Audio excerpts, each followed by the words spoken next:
OCD Region 1 nakaantabay pa rin sa muling pagbubukas naman ng klase. Para sa detalye kasama natin Idol Matthew Pacheco. 104.7 IFM Report.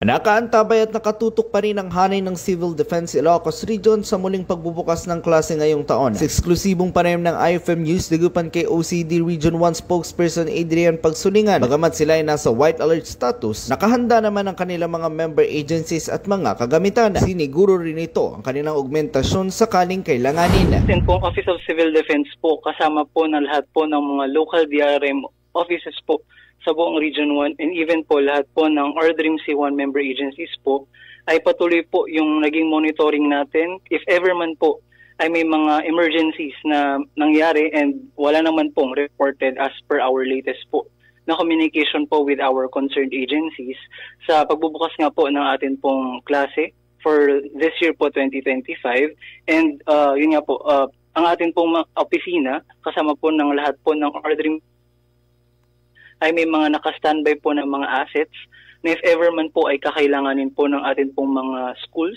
and even our local DRMOs po to respond to certain emergencies po ay nakahanda naman po ready to deploy po sa atin pong mga nangangailangan po ng mga schools and local government units.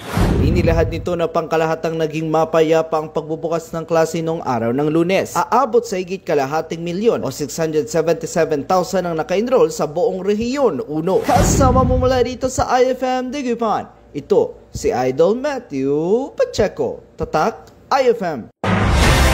IFM News. IFM News. IFM News.